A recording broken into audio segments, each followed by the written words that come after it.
je suis Cassandra Bonour, je suis cavalière dans les Pyrénées-Audoises, en plein cœur du pays cathare, et je suis propriétaire de 2 réformés de course. Le premier cheval que nous avons, c'est Figari Peggi, surnommé Fifi, qui est un trotteur français réformé de course de trot, attelé, que je suis allée chercher le 30 décembre 2023 directement chez l'entraîneur. Figari Peggi qui vient au centre de la piste dans une belle action alors qu'il semble battu désormais. Gibson de Dijon faibli. Figari de Peggi qui se détache maintenant à la lutte pour les places avec Geisha Julery qui vient vite maintenant le long de la corde. Figari de Peggi qui va l'emporter. Geisha Julery qui a fini vite le long de la corde n'a pas pu le remonter tout à la fin.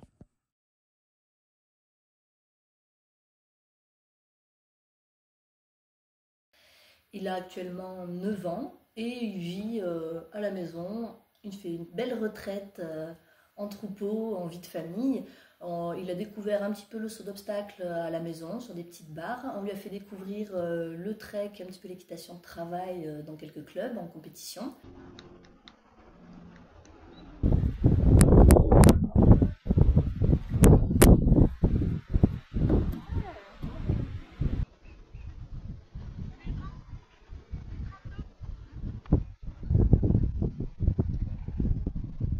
Et surtout, c'est le cheval qui a permis à mon mari de se mettre en selle, qui est un cavalier entièrement débutant, qui a découvert l'équitation avec Fifi. Et il a fait 2 endurances avec ce cheval. C'est aussi un cheval de famille qui profite pleinement de la vie de famille avec ma fille de 6 ans. Elle fait principalement des balades autour du village ou dans le village et un petit peu de découverte de la voltige.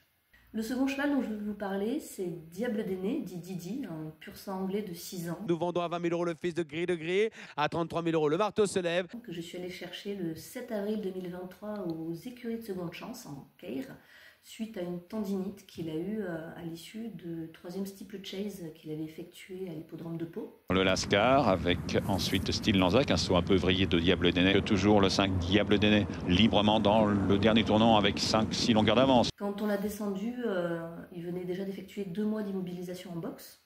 On l'a ensuite mis 2 mois en club en paddock. Et on lui a fait découvrir tout doucement, justement, avec les infrastructures sur place, des dispositifs de mountain trail et de trek. Et ensuite, il a passé 2 mois dans les pâtures à la maison, sans rien faire, dans un terrain qu'on a mis un petit peu en pente pour l'aider à reprendre justement de la masse musculaire. Et à partir d'août 2023, on a attaqué sa remise en forme après tendinite. Pour pouvoir l'accompagner, il était bien sûr entouré d'un ensemble de réseaux professionnels, allant de ostéopathe vétérinaire à maréchal ferrant. Et j'ai également suivi une formation de remise en forme d'un cheval suite à une tendinite pour l'accompagner au mieux. À l'issue de 2 mois de remise en forme, il manquait encore bien sûr un petit peu d'état, mais on a attaqué en parallèle sa reconversion en tant que cheval d'extérieur, en particulier dans le trek. Le trek, technique de randonnée équestre en compétition, est une discipline très complète qui nécessite une forte complicité avec son cheval pour réaliser les 3 épreuves de la compétition. La première épreuve, c'est le POR, parcours d'orientation et de régularité. Donc sorti de la salle des cartes où nous avons recopié un tracé, on doit le suivre de manière la plus précise possible, tout en respectant l'allure imposée, par exemple 7 km/h, jusqu'au prochain contrôle dont on ne sait pas où il se situe sur la carte.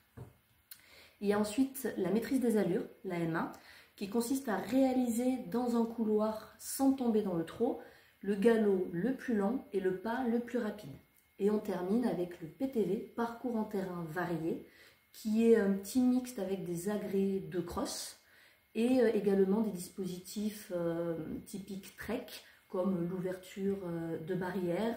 Et on va retrouver aussi du dressage avec des 8 de chiffres, des slaloms au galop à une main et d'autres dispositifs. Le cheval de trek, c'est un cheval polyvalent, c'est un cheval qui doit savoir tout faire sans exceller dans tout. Il doit savoir dresser, il doit savoir sauter, il doit savoir faire du travail à pied pour le montoir, entre autres, et l'immobilité à distance, par exemple. Il doit savoir être calme en toutes circonstances, être autonome quand on lâche les rênes sur la topo pour s'orienter.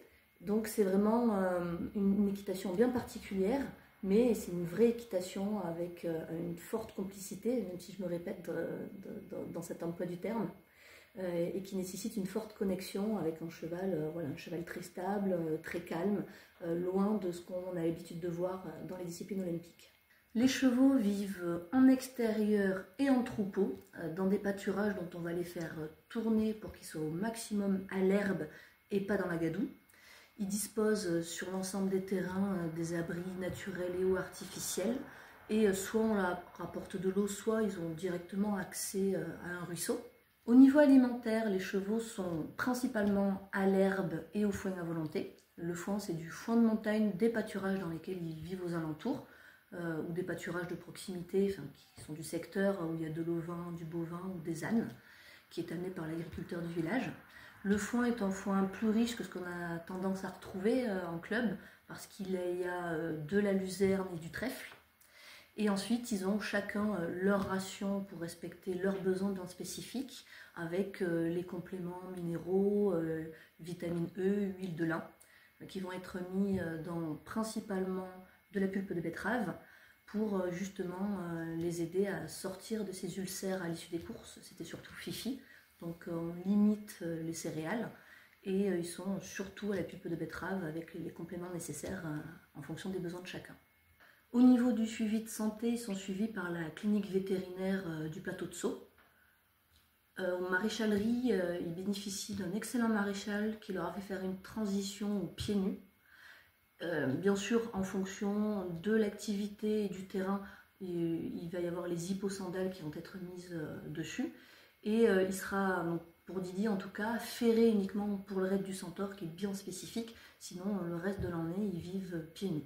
La chance d'avoir les chevaux à domicile et un travail de proximité dont je peux adapter les horaires me permet d'avoir les après-midi de disponibles pour pouvoir m'occuper des animaux et surtout pouvoir quotidiennement entraîner les chevaux. Donc au niveau des exercices, je reste dans l'équitation classique. Il va y avoir tout le travail de plat et de dressage, avec le travail d'incurvation, de mise sur la main, un cheval devant les jambes, donc jusque-là on reste classique.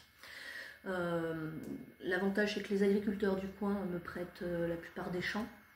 Selon si c'est trop gadou, bien sûr on va le faire au sein du village, sachant que le pas est la meilleure allure pour travailler.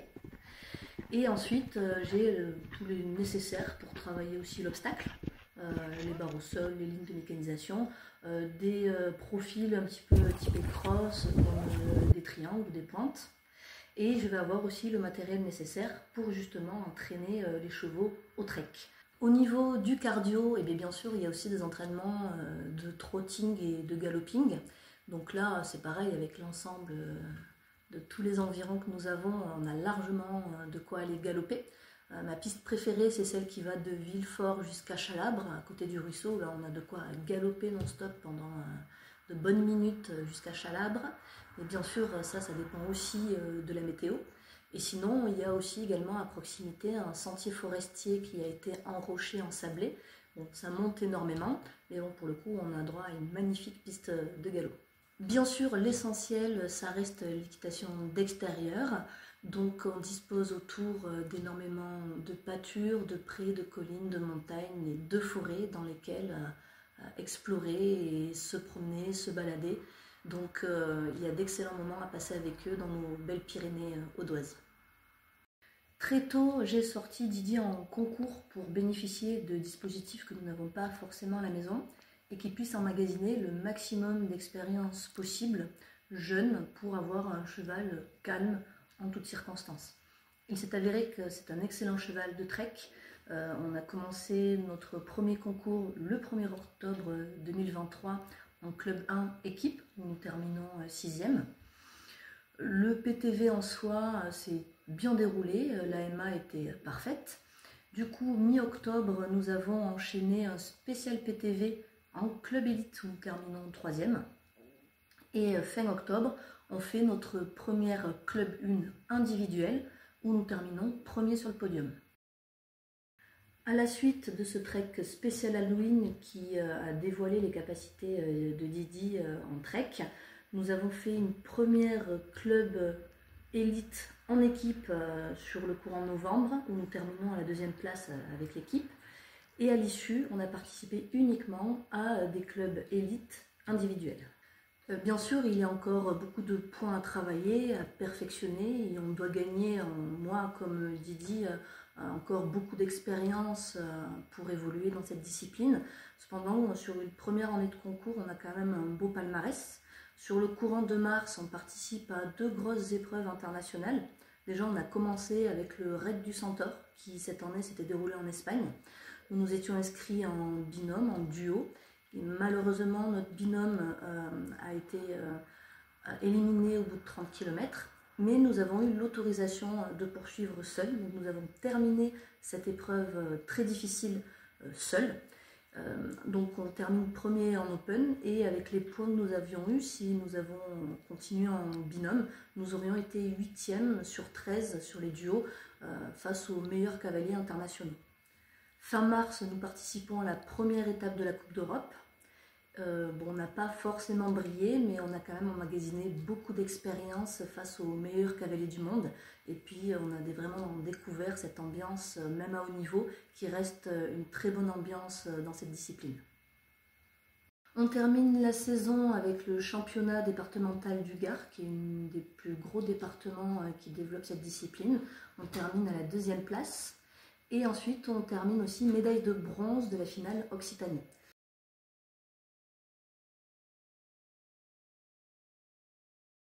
Avec les points emmagasinés, on est allé au Generalist Open de France, à la Motte Beuvron, pour participer au championnat de France. On n'a pas non plus spécialement brillé lors de ces journées de compétition, mais par contre, on a pu prendre beaucoup d'expérience.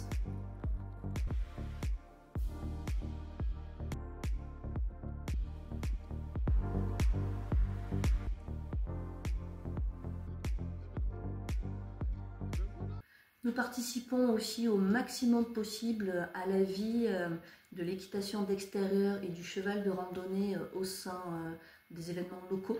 Entre autres, cette année, nous avons participé à Équillode. Donc, il y a d'abord une première randonnée du lac de la Cavaillère en passant par la cité Carcassonne.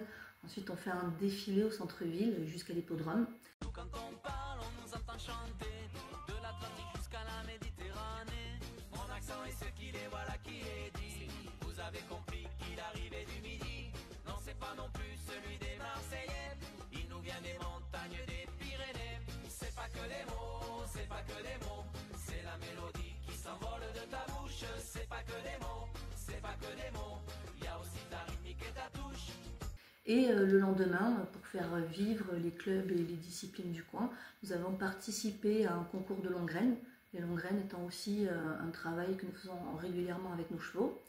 Donc tout ce qui est travail à pied, qui est très bénéfique pour eux. Et on a participé à notre premier concours de CSO, sachant que ce n'est pas une discipline qu'on travaille spécialement. Donc on s'est inscrit en GP Club 3, on termine en sans faute à la 3e place.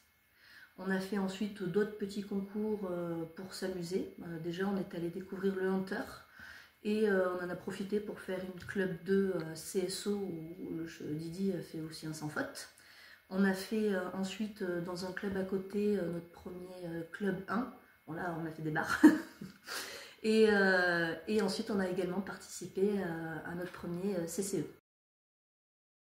Lors de nos sorties, surtout en compétition, il nous arrive de faire de la sensibilisation sur les réformés de course, principalement sur 2 axes. Le premier concerne les conseils malencontreux que des personnes bienveillantes souhaitent nous donner, mais qui malheureusement n'ayant pas l'ensemble de la vision de la vie de nos chevaux ni de leur histoire donnent des conseils qui ne sont pas adaptés.